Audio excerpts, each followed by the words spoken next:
ठाण्यातील हिरानंदानी मेडोज महाराष्ट्र नगर येथील म्हाडाचे रहिवासी 15 वर्षे उलटूनही हक्काच्या घराच्या प्रतीक्षेत आहेत। विकासक अजूनही या रहिवाशांना तारखाच देत आहेत।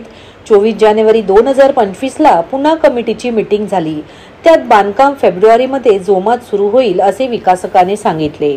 त्यानंतर 23 फेब्रुवारीला सर्व रहिवाशांसमोर त्यांनी मार्च संपेपर्यंत कामाला जोरात सुरुवात होईल असे सांगितले। नवीन ईमेलनुसार रहिवाशांना ऑगस्ट संपेपर्यंत वाट बघायला सांगितले आहे। 15 वर्ष झाली तरी विकासक रहिवाशांना तारीखच देत आहेत। विकासक फक्त तारीखच देणार की बांधकाम करून घर पण देणार, हा विचार हा संभ्रम लोकांचे चित्त विचलित करत आहे। याचा लोकांना मानसिक त्रास छळ होत आहे। त्याचा निषेध म्हणून शनिवारी 14 रोजी सकाळी 11 वाजता सर्व रहिवासी शांततापूर्ण आंदोलन करण्यात आले। या आंदोलनात स्थानिक माजी नगरसेविका स्नेहा आमरे, रमेश आमरे तसेच आमदार संजय केळकर यांची प्रमुख उपस्थिती होती। सदर परिसरातील रहिवाशांनी आमदार संजय केळकर व स्नेहा आमरे, रमेश आमरे यांच्या समोर आपली कैफियत मांडली। या आंदोलनात आमदार संजय केळकर यांच्यासह स्थानिक माजी नगरसेविका स्नेहा आमरे, रमेश आमरे व इतर पदाधिकारी कार्यकर्ते सहभागी झाले होते।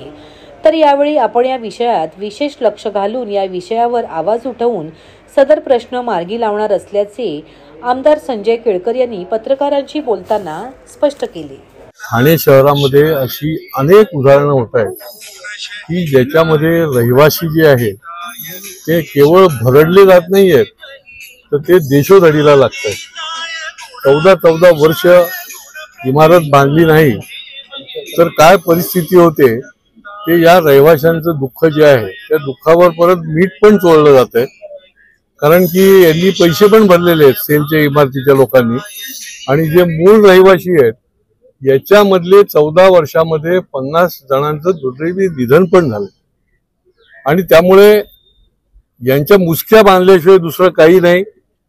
हे जे विकासक आहेत अनेक ठिकाणी या रहिवाशांना फसवणुकीचे प्रकार होत आहेत, त्याच्यामध्ये आमचं पूर्ण लक्ष आहे। आतापर्यंत आम्ही 6 विकासकांच्या विरोधामध्ये EOW कडे तक्रार करून त्यांच्यावर क्रिमिनल प्रोसिजर जी आहे ती सुरू पण केलेली आहे। आणि त्यामुळे आज या ठिकाणी आता ही परांजपे स्कीम आहे काशीनाथ घाणेकरच्या पाठीमागच्या बाजूमध्ये, आणि या स्कीम मध्ये यांना घरं मुदतीत द्यायचं त्यांनी कबूल केलं होतं, 14 वर्षात दिली नाही। आणि त्याच्यामुळे आजही निरनिराळ्या माध्यमातून ते धमकवण्याचा देखील प्रयत्न करतायत की तुम्ही आंदोलन केलं तर आम्हाला लोन होणार नाही, तुम्ही अमुक केलं तर आम्हाला हे होणार नाही। यांना लाज वाटायला पाहिजे। 30 महिन्याचे यांनी भाडं दिलेलं आहे या लोकांना, आणि त्याच्यामुळे यांच्या मुसक्या बांधण्याशिवाय दुसरा पर्याय नाही।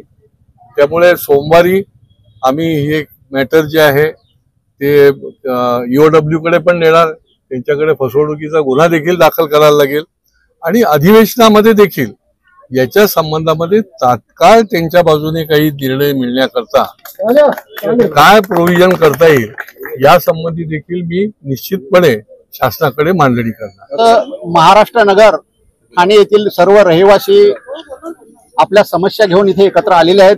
आज हा शांततेचा मोर्चा इकडे सर्वांनी मिळून करण्याचं ठरवलेलं आहे, कारण हा प्रकल्प परांजपे स्कीम्स यांनी गेल्या 10 वर्षापूर्वी सुरू केलेला आहे। 10 ते 15 वर्ष झाली या प्रोजेक्टला सुरू करून, मात्र हा प्रोजेक्ट इतक्या धीम्या गतीने सुरू आहे की लोक परेशान झालेले आहेत। लोकांना वेळेवर जे अग्रीमेंट ठरवलेलं आहे त्याप्रमाणे बिल्डर विकासक काम करत नाही, त्यामुळे गरीब इथे राहणारी सर्वसामान्य रहिवासी अत्यंत वाईट परिस्थितीतून जात आहेत। कारण 2010 साली जिथं अग्रीमेंट झालं त्यानुसार इथे 10-12 हजार रुपयाचं भाडं ठरलं होतं, आणि ते अजूनही तेच भाडं, ते पण अवेळी भाडं देण्यात येतं। आणि मग असं काही लोकांनी एकत्रित येण्याचा निर्णय केल्यानंतर भाडं आणि इतर ऍक्टिव्हिटी सुरू होतात, त्यांचे जबाबदार अधिकारी कोणी ऑफिसला नसतात। त्यानंतर मध्ये कोविड आला, कोविडमध्ये पण कोविडचं काम कारण सांगून काम बंद ठेवण्यात आलं, आणि आता मात्र लोकांचा संयम सुटलेला आहे। त्यामुळं विकासकांनी ताबडतोब ऍक्शन घेऊन हे काम पुढं करावं एवढीच अपेक्षा, माफक अपेक्षा आहे। कारण अतिशय गरीब लोक आहेत या कुटुंबातील, इथे 348 कुटुंब राहतात। 18 बिल्डिंग मध्ये 348 फ्लॅटचा हा रहिवासीचा एक संघ आहे, आणि अशा परिस्थितीमध्ये 348 लोकांना बेघर करून बिल्डर पुण्यावरून इथे यायला मागत नाही आणि मग त्यांचा कोणीतरी इथला ऑफिसमधला बेरर येतो आणि दर महिन्याला काहीतरी कारण सांगतो. प्रत्येक वेळेला कारण सांगण्यात येतं की आम्हाला वित्तीय पुरवठा होत नाहीये. पण अग्रीमेंट करताना ही गोष्ट त्यांनी कधीही नव्हती सांगितली की मी वित्तीय पुरवठा झाल्याशिवाय तुमचं काम करणार नाही. मात्र आता वारंवार आम्हाला पत्र दिलं जातं की मला वित्तीय पुरवठा झाला की मी काम सुरू करतो. आणि जर एखाद्या संस्थेला जर 10 वर्ष वित्तीय पुरवठ्यामध्ये जर अडचण येत असेल तर आम्ही तेवढे सुज्ञ आहोत की यांना वित्तीय पुरवठा कधी होईल. आणि मग तोपर्यंत आमच्या 348 कुटुंबातील कमीत कमी 50 लोक स्वर्गवासी झालेले आहेत. आमचे वाडवडील काही लोक इथे घराची वाट बघून घर म्हणून स्वर्गवासी झालेले आहेत. ही अतिशय शोकांतिका आहे. इतक्या सुंदर ठिकाणी हे नगर वसलेलं आहे की या हिरानंदानी मेडोजच्या बाजूचं याचं ठिकाण आहे आणि अतिशय मोक्याचं ठिकाण असताना सुद्धा अशा प्रकारे लोकांना गृहीत धरून लोकांना त्यांची कुचंबना करून कोणी स्वस्थ राहू शकणार नाही. यापुढचं आंदोलन नागरिकांनी ठरवलेलं आहे की यापुढचं आंदोलन उपोषण आणि तीव्र आंदोलन करणार आहे. तर त्वरित विकासकांनी याच्यावर कारवाई करावी आणि लोकांना घर देण्यासाठी पुढाकार घ्यावा. अन्यथा लोकांच्या रोषाला बळी पडावं लागेल याच्यात शंका नाही. धन्यवाद.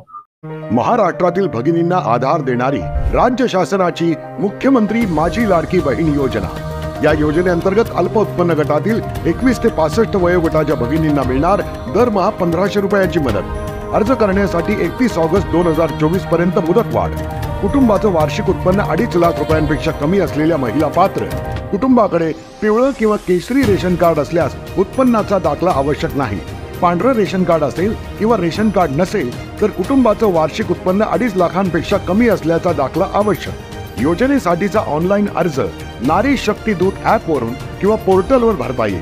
ज्या भगिनींना ऑनलाईन अर्ज भरता येत नसेल त्यांच्यासाठी अंगणवाडी, ग्रामपंचायत, वॉर्ड ऑफिस, सेतू सुविधा केंद्रामध्ये किंवा आशाताई बचत गटाच्या CRP यांची मदत उपलब्ध. आता आपल्याला अभिमानानं म्हणता येईल, सुखी आणि सुरक्षित आहे माझी लाडकी बहीण. प्रकल्पासाठी शेतजमीन देऊनही मोबदला न मिळालेल्या वसई येथील शेतकऱ्यांचा प्रश्न आमदार संजय केळकर यांनी तात्काळ संबंधित अधिकाऱ्यांना फोन करून मार्गी लावत दिलासा दिला. तर ठाण्यातील भीमनगर येथील SRA प्रकल्प क्लस्टरमधून वगळण्यास भाग पडल्याने तेथील रहिवाशांनी केळकर यांचा सत्कार करून कृतज्ञता व्यक्त केली. जनसेवकाचा जनसंवाद या कार्यक्रमास नागरिकांचा मोठा प्रतिसाद मिळत असून ठाण्यासह आजूबाजूच्या शहरातही नागरिकही समस्या घेऊन येत आहेत. बहुतांशी समस्या जागीच निकाली काढल्या जात आहेत. आज न्याय मिळालेल्या नागरिकांनी आमदार संजय केळकर यांचा सत्कार करून कृतज्ञता व्यक्त केली. यावेळी खोपट कार्यालयात परिवहन सदस्य विकास पाटील, माजी उपमहापौर सुभाष काळे, सचिन पाटील, दीपक जाधव, राजेश गाडे उपस्थित होते. खोपट येथील भाजपाच्या मुख्यालयात आयोजित जनसेवकाचा जनसंवाद या उपक्रमात वसई येथील शेतकऱ्याने आमदार संजय केळकर यांची भेट घेत व्यथा मांडली. एका प्रकल्पात शेतजमीन संपादित झाली पण मोबदला देण्यात टाळाटाळ होत असल्याची तक्रार त्यांनी केली. यावेळी केळकर यांनी तात्काळ संबंधित महसूल अधिकाऱ्यांशी फोनवर चर्चा केली. यावेळी संबंधित अधिकाऱ्याने सकारात्मक प्रतिसाद देत शेतकऱ्याला लवकरात लवकर मोबदला देण्याची प्रक्रिया सुरू करण्यात येईल असे सांगितले. रखडलेले काम तत्काळ मार्गी लागल्याने शेतकऱ्याने केळकर यांच्या प्रती कृतज्ञता व्यक्त केली.